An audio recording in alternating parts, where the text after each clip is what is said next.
د قرباني وخت بیان کړه چې قرباني لپاره کم وخت دی نو دا لګي ضروری مسلې دا وره چې قرباني وخت کله نه شروع کیږي د قرباني وخت شروع کیږي چې کله لسمه ورځ شي د ذوالحجې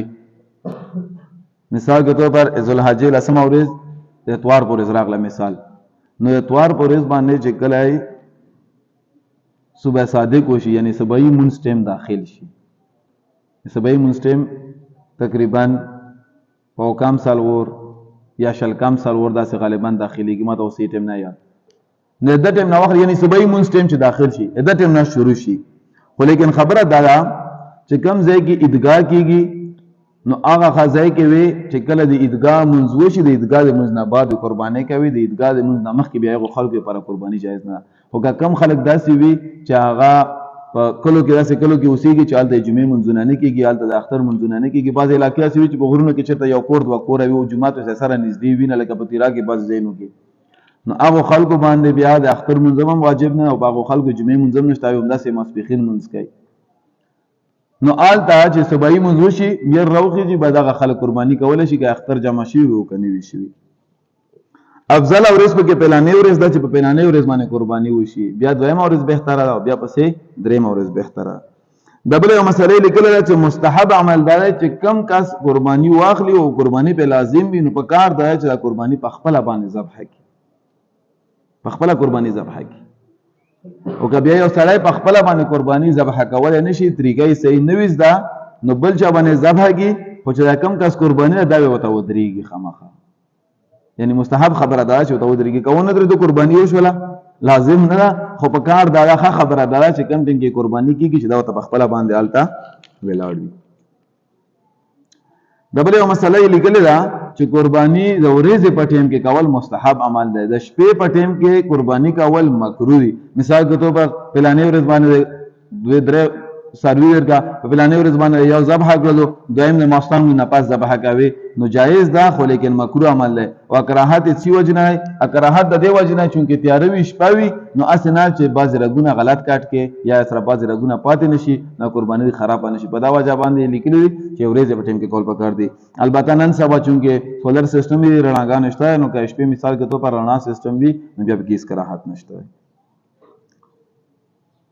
که په یو ځای کې د اختر منځ په څه وجه باندې معطل شولو یعنی اختر منځ ونه شولو د اختر منځ په لسمه ورځ باندې کېږي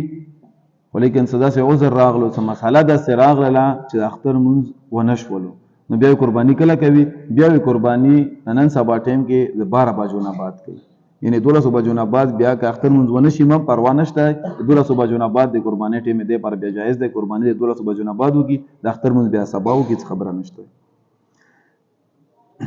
د بلې یو مسلې لیکله چې په قرباني کې کم زناور ذبحه کولی شي نو دا مسله ګوره زما عزتمندو ډېرې زیاتې اهم او ضروري دي بعضې مسالې زه ته دلته بیانوم بس دی کا وایي وره ځان پې باندې پوه کا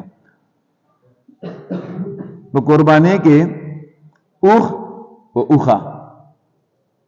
نر او ښځی دواړه جایز دي غوا او سخی میخه او کاټی وزه او ورغمی او ګډ او ګډه صرف دغه په قرباني کې ذبحه کول جایز دي دې نه علاوه د قرباني په نیت باندې نور ځناور ذبحه کول جایز نه دي اگر چې همداسې حلال دي سړی خوړی شي لکه اوسې شوله اوسې جایز ده چې سړی یو خوري ښکار یې وکړي خو لیکن ته هغه اوسې راوستی نه شي چې ته یې راولې او په اختر کې ذبحه کې ورته وایي چې ما قرباني وکړله قرباني پر دغه ځناور چې کوم ما تاسو ته ذکر کړل صرف په ده باندې قرباني کېږي د دې لیکلي هم دي چې کم وحشي ځناور دي یعنی کم چې ځنګلي دي نو هغه ځنګلي ځناورو باندې چې کم ښکار مونږ کوو عام طور باندې هغه په قربانۍ کې ذبحه کول جایز نه دي وزه ورغمی ګډ او ګډه دا صرف او صرف یو کس کار کوي یعنی یو کس قرباني پکې کېږي دا نه چې مثال کے طور پر پلار او زوی پیسې واچوي چې راته بس پیسې اچوي په شریکه باندې قرباني وکړو په شریکه باندې قرباني نه کېږي ها البته مثال کے طور پر زوی سره پیسې وي او پلار سره پیسې وي لګي او زوی ولا پیسې ورکړي چې ها بس دا ته پیسې واخله او بس ته باندې قرباني وکړه هغه خاصم په کور کې ټول شریکه سره خوري بیا په قرباني به تو کنو کم سے کم یو ته به باندې اجر او ثواب ملو شي او که تقسیم سره کې وکړو چې نیمه امونی مې تا نو تقسیمېږي نه ثواب بیا دا نور چې کوم ځناور غټ ځناور دي لکه اوښ شولو یا اوښه غوا او میخه په دا کې اوه کسان شریکېدی شي خو چې هغو واړو حصه برابره وي دا نه چې مثال کے طور پر یو کس پکې حصه نیمه وي لکه مثال کے طور پر مثال دا یم یو څخه واغستلو په 20000 روپۍ باندې او وکاسان دي نو وړه کسان ولاس 10000 روپۍ چوي دا نه چې مثال کے طور پر یو وی جره هم په 12000 واخلا او مزه کې 12000 روپۍ خاخلم ابل وی چې هم په 8000 واخلا نو دا یې کم شوله او می سینم کم شوله نو دا قرباني غونډه سره ونه شوله سره جایز نه او کوشش کوو زما عزتونو د ګره قرباني کې او مسله ډیره زیات اهم او ضروری په شریکه قرباني کې دا چې په شریکه قرباني کې د یو کس پیسې هم حرام وي یا یو قسم نیت خراب وي ټولو کسانو قرباني نه کیږي نو اول خو شریکه قرباني نه ځان ساتو او که شریکه قرباني کوم نو بیا په خپل کور کې د خپل خلکو سره کوي چې ټولو نیت صحیح نیت وي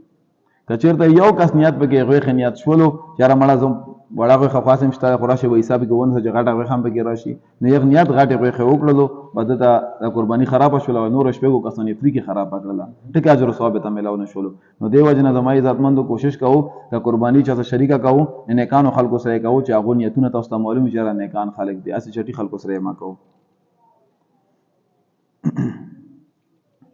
د ورغمی او د وزې په باره کې لیکلي چې ورغمه او وزا کم از کم چې یو کال اسلامي یو کال پوره وي او دویم کال کې داخل شوی وي دویم کال کې کې ورځ په وړاندې او کډ ورځ په وړاندې په هغه باندې قرباني جایز ده او چې یو کال نه دوی ورځې کم وي د اسلامي یو کال نه دوی ورځې کم وي په هغه باندې قرباني نه کیږي بیا بعض خلک داسې وي چې را وزا ورغمه راوخ کوي او خرڅوي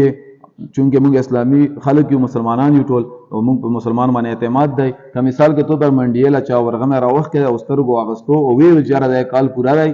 کال نه وړېدل دی نو بس ته باندې اعتبار کولای شي ته اغستای شي ځکه چې مسلمان دی اوس یې خپل ورغمي ته پته وي چې دا کال پورا کنه پورا که مثال کې تو پر پورا نه وو نه هغه ولا ګنام ته ملاويږي نو که چا سره په کور کې سخوي یا وزا ورغمه ګډ شي وسروي نو په دوکا باندې ما خرڅو ځکه کته په دوکا باندې خرڅ کړو اته پر دا غونډه پیسې حرام شولې الټا چې کومه ګناه وشوله ګناه هم ته ذمہ واري دي نو غلط شوی نه خرڅوي د ګډو ګډې په باره کې لیکلي چې ګډو ګډه تاسو د مسالې اورېدلې دي ګډو ګډه چې د شپږو میاشتو نه واوړي او بدن یې داسې وي چې هغه د کال په ګډو کې پرېږدي او یو څه بدن برابر وي نو د هغې قرباني کول جایز دي د بلې لیکلي چې افضله خبره ده چې کم څاروی ته قربانوي چې هغه د عیوبو نه پاک وي یعنی عیبونه پکې نه وي او بدن نه هم غټ وي ځکه چې بدن نه غټ دې باره هم پکار دی